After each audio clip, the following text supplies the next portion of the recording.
Bilal sir, जो चीजें बार बार सबूत मांगे जाते थे, सबूत दीजिए, यही इलेक्शन कमीशन ऑफ इंडिया कहता था। राजीव कुमार थे, कभी वो कहते थे लोगों का काम है कहना, सबूत दे तब बात करेंगे।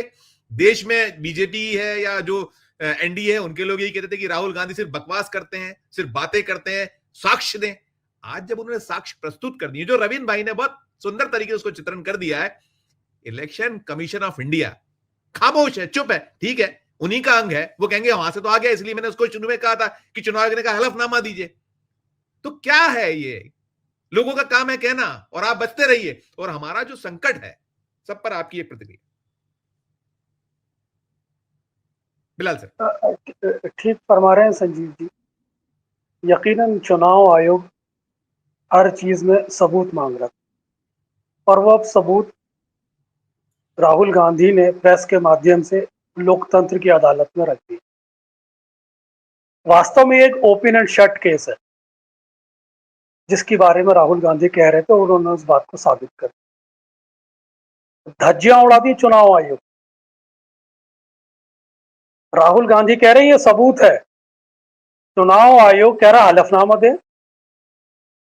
तो राहुल गांधी तो अपने सबूत जनता देश की अदालत में रख रहे हैं। चुनाव आयोग चैलेंज कर दे अपने वकील के माध्यम से सुप्रीम कोर्ट में से, हलफनामा चुनाव आयोग दे कि ये गलत है। सुप्रीम कोर्ट के अंदर ये सारे दस्तावेज पेश कर देने चाहिए एलओपी को। एसआईआर का केस बिहार का चल रहा है, सुप्रीम कोर्ट को इस पर एक स्वतंत्र जांच सुप्रीम कोर्ट की निगरानी में बिठा देनी चाहिए और 3 महीने में फैसला कर देना चाहिए। सभी नेता विपक्षी दलों को राष्ट्रपति के पास जाना चाहिए और बताना चाहिए कि जो चोरी की सरकारों से जो महाराष्ट्र में हरियाणा में सरकारें बनी हैं, इसे भंग कर देना चाहिए। सुप्रीम कोर्ट फैसले के बाद चुनाव आयोग के अधिकारों को सीमित कर देना चाहिए। जिस 420 से ही देश के अंदर किया गया है, नटवर लाल भी शर्मा रहे होंगे आज। बहुत सही है, बहुत सही है। ये देश के अंदर दूध का दूध पानी का पानी कर दिया है। यकीनन इसके अंदर भारतीय जनता पार्टी के कार्यकर्ता, उनके वैचारिक संगठन के कार्यकर्ता, अधिकारी को मिली भगत से तो बनाए जा रहे होंगे, सब फर्जी वोट। इन सब पर एफआईआर होनी चाहिए, इन पर मुकदमे दायर होने चाहिए। आयोग को, चुनाव आयुक्त को पार्टी बना लेना चाहिए, इसमें राहुल गांधी को केस दायर कर देना चाहिए। कहा था ना कि मैं रिटायरमेंट के बाद नहीं छोड़ूंगा। और देश के अंदर जिस तरह से चोरी के माध्यम से सरकारें बनाई जा रही हैं, यह पॉलिटिकल प्रॉब्लम है, संवैधानिक प्रॉब्लम नहीं है। और इसका लाभार्थी तो पॉलिटिकल सिस्टम है। इतने बड़े सबूतों के बाद प्राइम मिनिस्टर को इस्तीफा दे देना चाहिए। जहां जहां चोरी से सरकारें बनी, उन चीफ मिनिस्टर को इस्तीफा दे देना चाहिए। सुप्रीम कोर्ट को डायरेक्ट इंटरवीन करना चाहिए इस मामले में। इतना बड़ा झूठ बोला जा रहा है देश के अंदर, लोगों के वोटों पे डाका डाला जा रहा है, लोगों की आंखों में धूल झोंकी जा रही है, लोकतंत्र को मिसगाइड किया जा रहा है।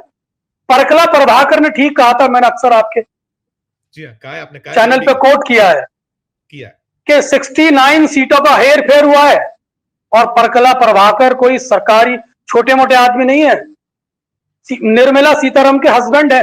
उन्होंने जो डिफरेंस डेफिसिट बताया था, वही आधार राहुल गांधी का भी आज है। केजरीवाल ने भी इसे बताया था कि इस तरह वोटों की घटा जोड़ की जा रही है। क्या यह आरोप काफी नहीं है? जिस तरह से राहुल गांधी ने इन सबूतों को देश की अदालत में रखा है, यह सीधे सीधे अपने आप में साबित करता है कि देश के लोकतंत्र पर एक चोरी करके व्यवस्था पे बैठा गया है और यह हर व्यक्ति के मत पर डाका डाला गया। इनको सत्ता में रहने का कोई अधिकार नहीं है जब तक यह फैसला सुप्रीम कोर्ट के माध्यम से ना हो जाए। राइट। एसआईआर का मामला चल रहा है और एसआईआर को सुप्रीम कोर्ट को तुरंत रद्द कर देना चाहिए इस आधार पर। बिल्कुल। जिन लोगों की इसमें मिली भगत है, केस चलने चाहिए, मुकदमे चलने चाहिए। राष्ट्रपति के पास सभी इंडिया गठबंधन के घटक दलों को जाकर गुहार लगानी चाहिए कि लोकतंत्र के साथ खिलवाड़ हो रही है, आप इसमें हस्तक्षेप कीजिए। राष्ट्रपति संवैधानिक संस्थानों का कस्टोडियन होता है, सुप्रीम कोर्ट ओवरऑल न्यायपालिका में व्यवस्था का कस्टोडियन होता है। तो आज किस मुंह से सरकार कब तक छुपाएगी अपने आप को, कब तक धोखा देगी, कब तक आरोप लगाएगी, कब तक अपने चोरी के माध्यम से देश के अंदर सरकारें बनाएगी? ये इतना बड़ा केस है। इस वास्तव में तो इसको जिस तरह से सरकार निष्पक्ष और पारदर्शी चुनाव की बड़े बड़े दावे कर रही थी, इसकी जिस तरह से राहुल गांधी ने उजागर किया, वास्तव में तो इसको उजागर करने की जिम्मेदारी गोदी मीडिया की। तो उसको शर्म आनी चाहिए कि राहुल गांधी ने एक इन्वेस्टिगेटिंग जर्नलिज्म का काम किया है।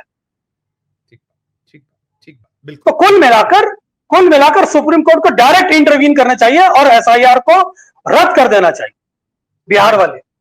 बिल्कुल। मैं अब बिहार ही चलता हूं। मैं हेमंत कुमार साहब का, हेमंत सर, इसमें जो आया है भारतीय जनता पार्टी की, मैं स्वागत करूंगा शशि सोनमने जी का, हमसे महाराष्ट्र से जुड़ गए हैं, मुंबई से हैं।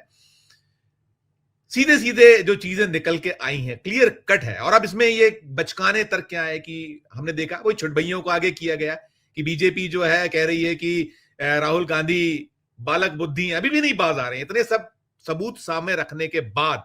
और साथ में वो ये कह रहे हैं कि जहां जीत जाते हैं वहां नहीं वो मानते हैं, जहां हार जाते हैं। भाई कर्नाटक तो उन्हीं का अपना राज्य सरकार, उन्होंने अपनी वहां बना रखी। और इसको लेकर यह कहा जा रहा है कि राहुल गांधी ने एसआईआर की जो कहीं जो कदम उठाया गया इलेक्शन कमीशन ऑफ इंडिया की ओर से, उसको कहीं मजबूती दी है कि यह होना चाहिए। आप क्या 65 लाख वोटर कट रहे हैं और कैसे हो रहा है, क्या क्या हो रहा है, इस पर आपकी प्रतिक्रिया चाहूंगा। एसआईआर को लेकर जो कह रहे हैं कि मदद की है राहुल गांधी ने इलेक्शन कमीशन ऑफ इंडिया की भी और देश की भी कि एसआईआर आप करिए। हेमंत सर जी धन्यवाद। राहुल गांधी ने आज जो कुछ बताया है और बिहार में जो कुछ हो रहा है उसका पैटर्न बिल्कुल एक तरह का है। और उसका उदाहरण मैं कुछ आपको दे देता हूँ, उससे आप समझ जाएंगे कि राहुल गांधी जो कह रहे हैं वो बिहार में कैसे उसी लाइन पर इलेक्शन कमीशन काम कर रहा है एसआईआर के जरिए। मैं मुजफ्फरपुर जिले का रहने वाला हूँ और हमारे जिले में एक क्षेत्र है औराई विधानसभा क्षेत्र, उसमें 65 वोटर एक ही पते पर पाए गए हैं। एक जमुई जिला है जहां से चिराग पासवान सांसद हुआ करते थे, अब उनके बहनोई है सांसद वहां से। जमुई जिले में एक ही पते पर 200 वोटर पाए गए हैं। एसआईआर का जो ये ड्राफ्ट पब्लिकेशन हुआ उसका मैं बता रहा हूं। पटना में एक ही मोहल्ले में 10 मरे हुए लोग वोटर बनाए गए।